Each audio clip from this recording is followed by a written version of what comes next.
Hi, everyone. So we've been dancing around this idea for a while, this idea of an antiderivative, which means to reverse the derivative or start with the derivative and work your way back to the original function. And we know that these are going to be linked to integrals. We're going to learn the exact way they're linked to integrals when we learn the second part of the fundamental theorem. But for today, we just need to wrap our heads around antiderivative rules, which really are just like derivative rules, but reversed. So what I'll be giving you today when I give you f of x is you want to think of this as the derivative of something else. And your job is to figure out what that something else would be. So to talk about these first two, the constant and the power rules, those were the first things you learned when you learned how to do derivatives. So it makes sense that we'll start with those when we talk about antiderivatives. Let me do just a quick example up at the top. Up to you if you want to write this down or not. But if I give you a function like 3x, I hope you would tell me that the derivative of that is 3. Okay? So the constant rule is saying if I give you something like 3 and want you to find the antiderivative, what would it be? Okay? And so basically a constant would always come from a function that looks like this. It's the constant times x. So the antiderivative, which you'll notice I'm using a capital F here, that's what we usually use to represent an antiderivative, would just be that n number times x. That's where this derivative would come from, is a function that looks like that one. Okay, when we had powers, so let's say our f of x was 2x cubed, and I'm saying to find the derivative. You probably got really good at this to where you stopped kind of thinking through every step here. But if you remember, the first thing we did was multiply the 3 times the 2, so that would give us a 6. And then we subtracted 1 from the exponent, so that would give us a square. Okay, so we multiplied and then we subtracted. So to do an antiderivative, to start with this and go back to this, we just have to reverse that process. So we multiplied and then subtracted. So the first thing we have to undo is that subtraction. So the first step will be to add 1 to the exponent, right? If I have an x squared, the antiderivative has to be an x cubed. And then the reverse of the multiplication step would be to divide. So then I would take this number 6 and divide by this new power, and that would leave me with 2. So I wanted to talk that through with an example here before we write it down, because I do think it looks a little complicated written down. But the power rule looks like this. So if you have x to the nth power, the very first thing I would do is add 1 to that exponent, right? We know the antiderivative has to have a power that's 1 higher. And then take whatever's in front of the x, so in this case it's just a 1 sitting there, and divide by that n plus 1 power. So the thing that's going to be here is 1 over n plus 1.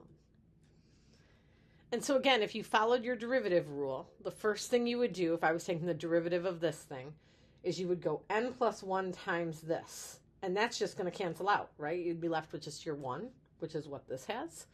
And then you would subtract 1 so that n plus 1 would turn into your n. Okay, before we go any further, there is one thing that's a little messy. There's a little bit of gray area when we're talking about antiderivatives, and that's this. So you told me that the derivative of 2x cubed would be 6x squared. What if I asked you for the derivative of 2x cubed plus 1?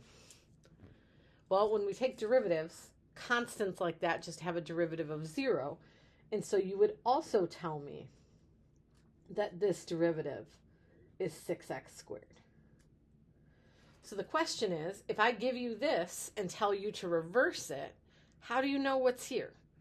Well, you can't ever get that back. I'm lying a little bit. You can. There's problem types later on where we'll give you more information and you can use that information to solve for this. But just taking an antiderivative, this is kind of a mystery. We don't know if there was a constant added on or not. So we have to show that when we take antiderivatives. We have to say, like, hey, there could be a constant here. We don't know what it is.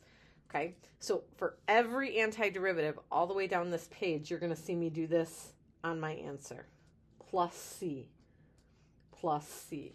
And that's what that plus C represents, is like a mystery number like this, that we don't know what it is. We don't know if it's even there, but this kind of represents the possibility of it being there. Okay, the rest of these are just straight up, do you remember your derivative rules? Okay, there is a page in the front of your notebook that gives you all the derivative rules if you need to refresh on them at all. But 1 over x, that was the derivative of the natural log function. Now, one tiny hiccup here with that natural log. I'm going to throw absolute value brackets in here and then also include the plus c. Absolute value brackets are because you can't take a natural log of a negative number, okay? And so before, when we did derivatives, we started with this, and so the x was sort of implied to be positive because you can't take a natural log of a negative. But when I start with this, there's nothing restricting that x from being negative. So this is our way of forcing it to be positive so that I can take a natural log. Okay, antiderivative of e to the x. This one's our favorite. This is just e to the x. Don't forget your plus c. All our trig ones, and I will warn you, not every trig one is represented here. Antiderivative of cosine. So you're thinking cosine is the derivative of what? Cosine is the derivative of the sine function.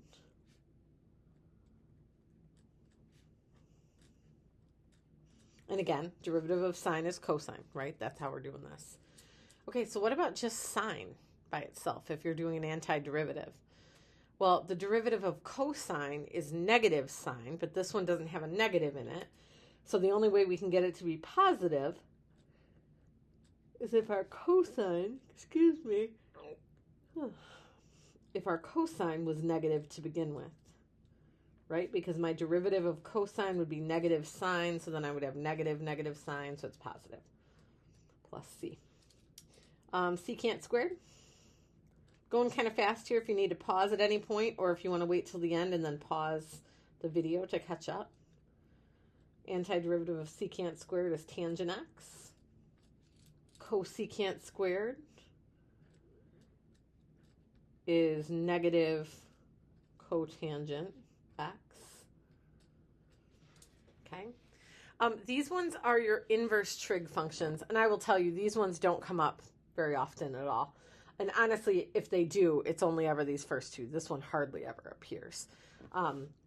But I don't know if you remember these or not. This is the derivative of arctan.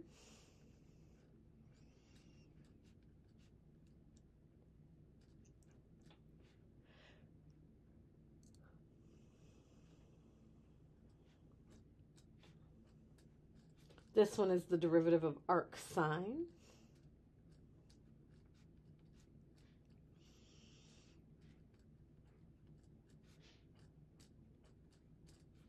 And this one is the derivative of arcsecant. You would think after making all these videos I would have learned to write faster, but... Okay, so again, it's great that we have these written down. It's a good time to kind of refresh your memory on all of those. You do have a more complete list of all your derivatives in the front of your notebook. So if you are stumbling over one, feel free to check there. But ultimately, you'll need to know these, and these are really just knowing your derivative rules that you should already know. Okay, let's do a couple of examples. So we are doing an antiderivative here, meaning for this x, we want to follow our power rule that we learned a minute ago. So this is like an x to the first power. So for my antiderivative, that x we know for sure is going to become an x squared, right? I add 1 to the power. And then I take whatever's in front, which right now is a 1, and I divide it by that 2. So this is a 1/2 x squared. This would be a great time to try just taking a derivative, right? We should be able to check our answers by taking a derivative of this thing. So 2 times 1/2 is 1, and then the x squared would become an x to the first. One of the easiest mistakes to make here are things like this constant. Remember that constant does integrate. The constant becomes a minus 2x instead of a minus 2. If you're living in derivative land still, your instinct is going to be to just cross that 2 out, right? But if you're doing an antiderivative, 2 becomes a 2x, and then your answer gets a plus c, because there could be a plus c holding on there. This one you might just recognize. It'd be great if you do. But if we follow our power rule, we know that's going to become an x squared. And then 2 divided by that 2 is 1. And so your antiderivative is just x squared, right? 1x squared plus c. Okay, for this next one, we want to think of this thing as 3x to the negative 2 power. Now, that's not me taking an antiderivative. That's me just rewriting what's already there. Now, let's follow our power rule.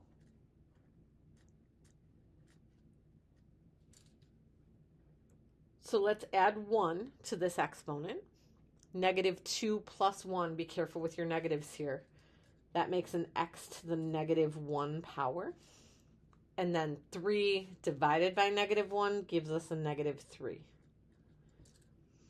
And then just like we talked about up here, that minus 1 gains an x. So this becomes a 1x.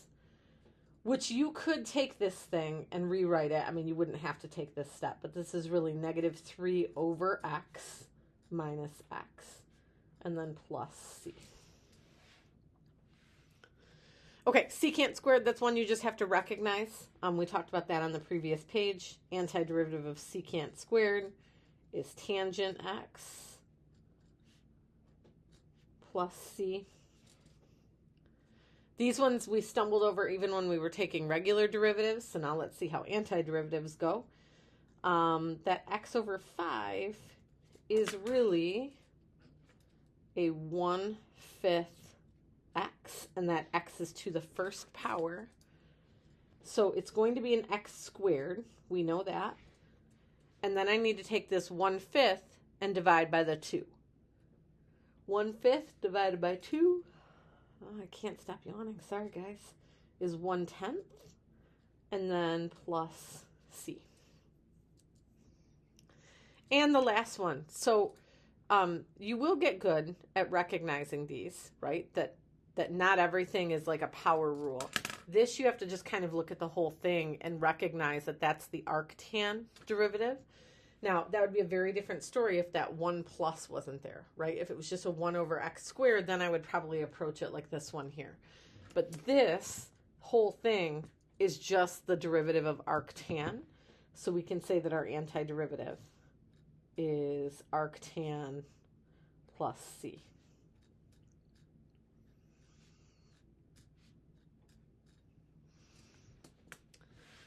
Okay. So those are just some kind of baseline examples of what you'll have to do to find antiderivatives.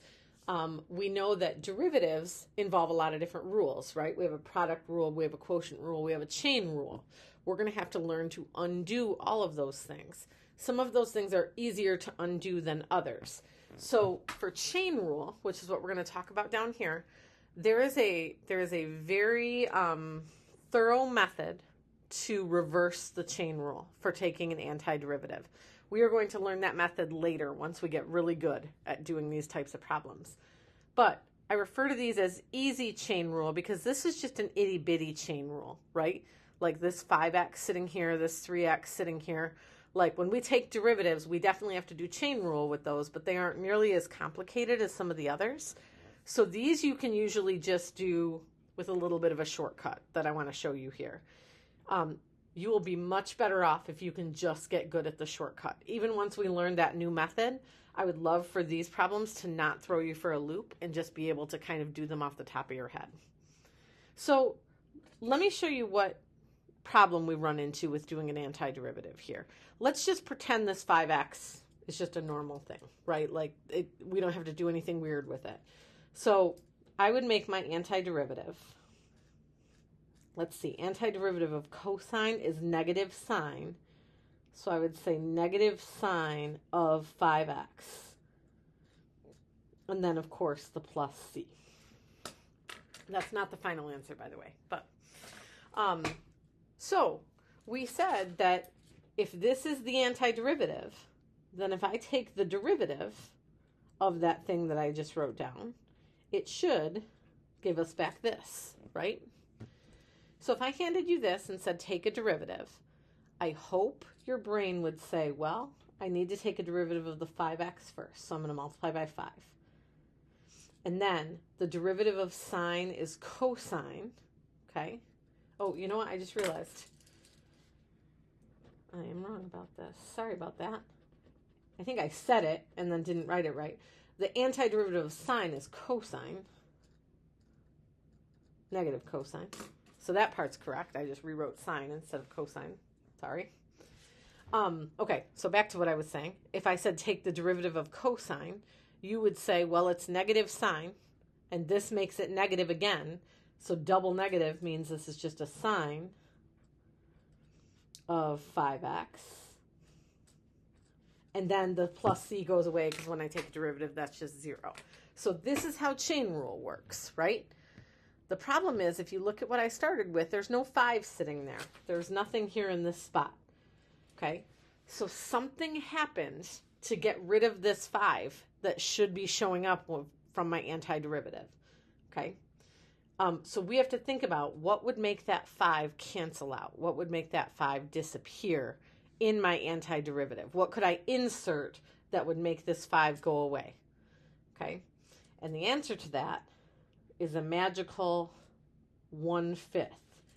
If this had a 1/5 in it, then the 1/5 and the 5 would cancel. The only way that can have a 1/5 in it is to put a 1/5 into your antiderivative. I'm going to move this negative sign here. So this would be like a negative 1/5. Don't really need the parentheses, but I just wanted you to see the negative is separate from the 1/5. So the moral of that story, what I'm trying to point you in the direction of here, is when I see a 5x in my function and I'm trying to take an antiderivative, my antiderivative needs the reciprocal of that, because that reciprocal will cancel out the chain rule piece. So that'll normally be much quicker. I want it to be much quicker. Let's take a look at this one. E to the 3x. So when I'm doing my antiderivative, because I see that 3x in there, the first thing I'm going to put down is a 1/3. Okay, I see a 3x, I'm putting down a 1/3, and then the antiderivative of e is e to the 3x plus c. And so again, if you were to try to take the derivative of this thing right now, you would first multiply by 3, and that 3 and 1/3 are going to wipe each other out so that you don't have anything left here. Okay, this 1/2x, that 2 is kind of your mystery number, right? That 2 is the thing that's making the chain rule happen. What you really have here is just a 1/x. That's not a power rule. That's your derivative of natural log. But because I'm seeing a 2 there, I'm going to throw a 1/2 into my answer. 1/2 natural log of 2x plus c. Okay, so when you see the 2x or the 3x or the 5x, you're putting a 1/5 and a 1/3 and a 1/2 into your antiderivative. If you feel like you don't totally understand why, that's okay. I promise when I teach you like that longer method for working with the chain rule, I'll prove this to you. But I don't want you to have to do that long method every time you do one of these. These ones should be able to be done just kind of off the top of your head. Okay, we've got some more examples of these to do. I'm going to go ahead and split that into a second video because as of this point, you could probably go try some of your homework problems, but you definitely will want to come back and catch the second half of the notes. So good luck, and we'll pick up with this in just a minute.